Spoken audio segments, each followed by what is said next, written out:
Good morning students. Today there is our English languages period. Today's date is 30th of November 2021 and today is Tuesday. Okay. In the previous lecture we have started the lesson verbs. Okay. And we have gathered the information about the concept of verbs. What are verbs?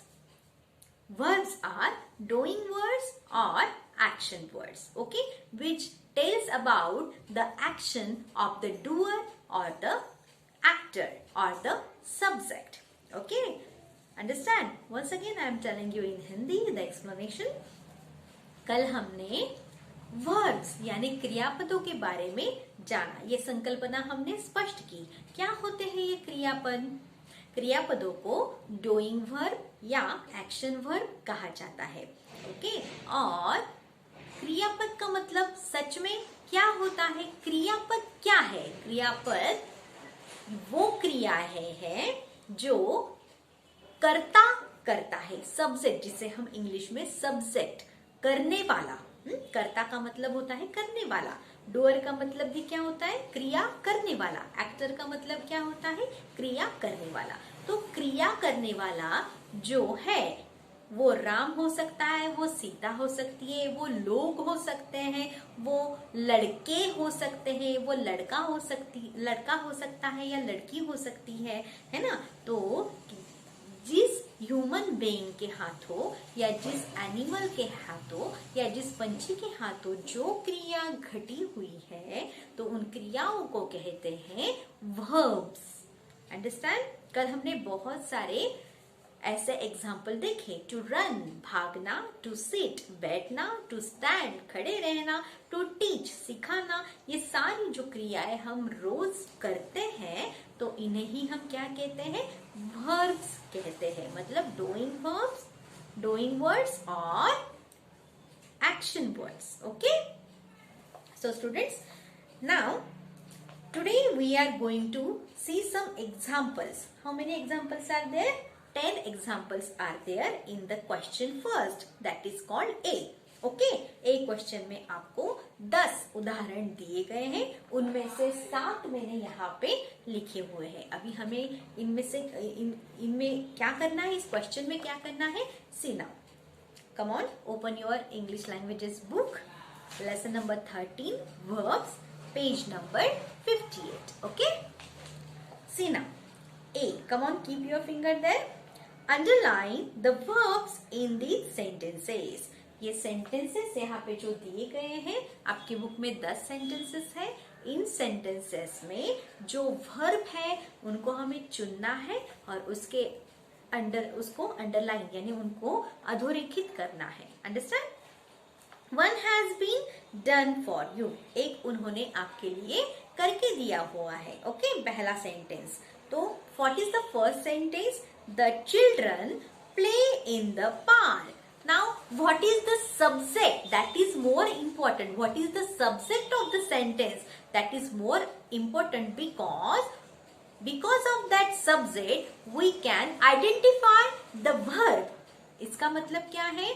Sentence में जो subject यानी जो doer यानी जो actor यानी जो कर्ता होता है, क्रिया करने वाला होता है, वो ज्यादा इंपॉर्टेंट है क्योंकि उसके वजह से हमें उसने क्या क्रिया की है ना, ये समझता है। और वो जो क्रिया होती है वही हमारा क्या होता है?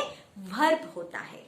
Understand? Now see the first sentence, the children. Now here this the children is the subject of the sentence.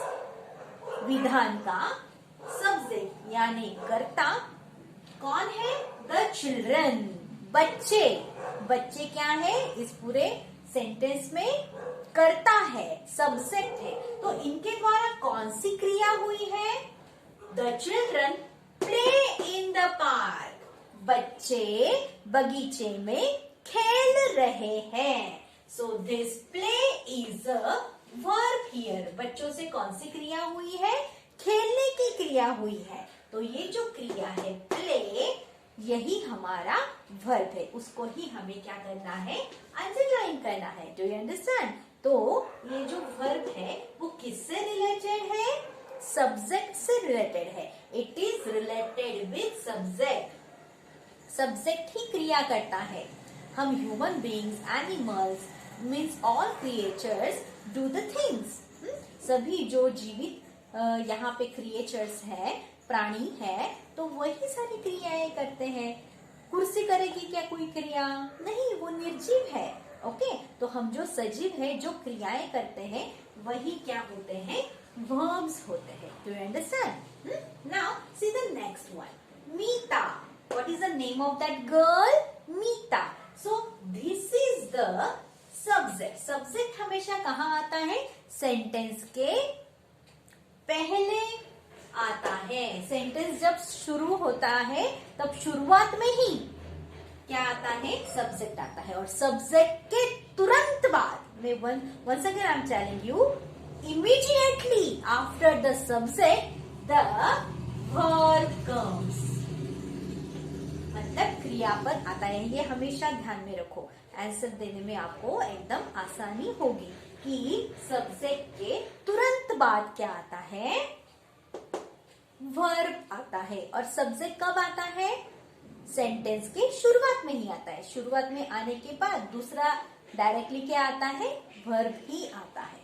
और उसके बाद फिर कर्म आता है, यानी ऑब्जेक्ट आता है. ये हमेशा याद में रखो कि सेंटेंस किस प्रकार बनता है. First subject comes, then comes verb. Okay, यहाँ पे भी सेंटेंस खत्म हो सकता है, लेकिन कभी कोई कोई सेंटेंस जो होते हैं वो सकर्मक होते हैं. मतलब उसके बाद क्या आता है? कर्म आता है. एक तो कर्म आता है या नहीं आता है, फिर भी सेंटेंस कंप्लीट होता है. लेकिन आपको क्या ढूंढना है आज? आप यहाँ पे हमें क्या सीखना है कि यहाँ पे हमें वर्ब सीखना है. तो वर्ब कब आता है? सब्जेक्ट के तुरंत बाद वर्ब आता है. Okay. Meeta writes a letter to her aunt. Meeta ने एक चिट्ठी उसके आंटी को, यानी मौसी भी हो सकती है, आंट को मौसी भी कह सकते हैं या बुआ भी कह सकते हैं, अपने मौसी को उसने चिट्ठी लिखी. तो लिखने की क्रिया यहाँ पे हुई है. किससे हुई है? मीता से हुई है. तो मीता ने कौन सी क्रिया की? लिखने की. So this writes is the verb here. So you have to underline this word here. Okay, समझ में आया? तो ये हुआ हमारा वर्ब, क्रियापद. ओके, क्रिया हुई है मीता से. तो मीता ने क्या क्रिया की? लिखने की क्रिया की. So this is the verb. Okay, now third. Piyush walks to school with his friend. Piyush अपने दोस्त के साथ, उसके दोस्त के साथ कहाँ जा रहा है? स्कूल जा रहा है, पाठशाला जा रहा है. तो पीयूष के हाथ से, Piyush is the subject here. Okay, Piyush is the subject here. तो पीयूष से कौन सी क्रिया हुई है? चलने की क्रिया हुई है. टू वॉक यानी चलना. वॉक का मतलब होता है चलना. तो ये क्या क्रिया किससे हुई है? पीयूष से हुई. तो पीयूष क्या हुआ? इस सेंटेंस का सब्जेक्ट हुआ, कर्ता धर्ता हुआ. तो इससे क्रिया हुई है चलने की. So this is the verb of the sentence. Understand? और ये सब्जेक्ट के तुरंत बाद आया हुआ है ना? समझ में आया? कभी कभी सब्जेक्ट के बाद नहीं आता है. कभी कभी बोल रही हूं मैं. कभी कभी ये जो वर्ब होता है कभी कभी सब्जेक्ट के बाद में नहीं आता, क्योंकि फॉर एग्जाम्पल पीयूष बीच में आया सरप्राइजिंगली सेड थिस. ओके, इसमें क्या आया? बीच में सरप्राइजिंगली आया, फिर सेड आया. समझ में आया? पीयूष ने आश्चर्यजनक रीति से बोला. ओके, तो बीच में क्या आया? सरप्राइजिंगली आया. तो कुछ कुछ ऐसे भी सेंटेंस कंस्ट्रक्शन होते हैं, लेकिन अभी आप सेकंड में हो, इस वजह से आपके लिए सिंपल ही क्या दिए जाएंगे?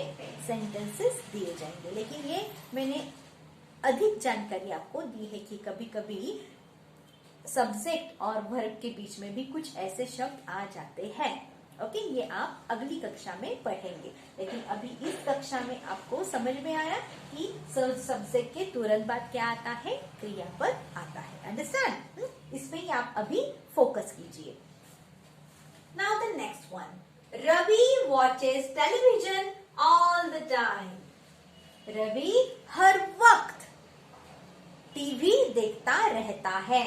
तो Ravi is a subject here और रवि के हाथ से कौन सी क्रिया हुई है? व्हाट इज, देखने की। ओके, हर वक्त रवि क्या देखता रहता है? टेलीविजन यानी टीवी देखता रहता है। ओके, सो दूरदर्शन, टेलीविजन का मतलब होता है दूरदर्शन। वॉचेस यानी देखना, तो यहाँ पे वॉचेस क्या हुआ? वर्ब हुआ। Okay, understand. Now the next one, my mother, my mother मेरी माँ। यहाँ पे ये सब्जेक्ट है सेंटेंस का और उसके आगे तुरंत आया हुआ है tells. My mother tells me stories at bed time. सोने के वक्त मेरी माँ मुझे कहानियां सुनाती है। समझ में आया? कहानियां बताती है। ओके, तो बताना, बोलना, है ना? तो ये क्या हुआ? यहाँ पे वर्ब हुआ, ये क्रिया हुई। किससे हुई है? माय मदर, मेरी माँ से। तो मेरी माँ मुझे बेड टाइम पर मतलब सोने के वक्त कहानियां बताती है। तो ये बताना जो है ये यहाँ पे क्रिया हुई, मतलब ये है यहाँ पे सेंटेंस का क्रियापद, वर्ब। ओके, एक्टिंग वर्ड और doing word. Now next, sixth one is Nidhi eats an egg every day. Nidhi रोज एक अंडा खाती है। तो खाना, टू ईट, ये क्या है? एक क्रिया है, प्रक्रिया है। ओके, तो निधि क्या हुआ? यहाँ पे सब्जेक्ट हुआ सेंटेंस का, उसके हाथ से कौन सी क्रिया घटी है? हाँ, उसने कौन सी क्रिया की है? खाने की क्रिया की है ना? तो टू ईट ये क्या हुआ? वर्ब हुआ, इट्स। इट्स यहाँ पे सेंटेंस का वर्ब हुआ। Okay, and the last one is Mamta sings a beautiful song. Mamta ने एक सुंदर गाना गाया। ओके, तो सुंदर गीत गाया। तो ये जो गीत गाने का, सॉन्ग का मतलब होता है गीत या गाना, सिंग का मतलब होता है गीत गाना। ओके, तो ममता ने यहाँ पे कौन सी क्रिया की है? गाना गाने की, गीत गाने की। तो यहाँ पे सिंग्स क्या हुआ? हमारा वर्ब हुआ और ममता क्या है? सेंटेंस का सब्जेक्ट, कर्ता। Okay, I think you understood this concept now. हाँ स्टूडेंट्स, आपको समझ में आया ना? सब्जेक्ट के बाद में क्या आता है?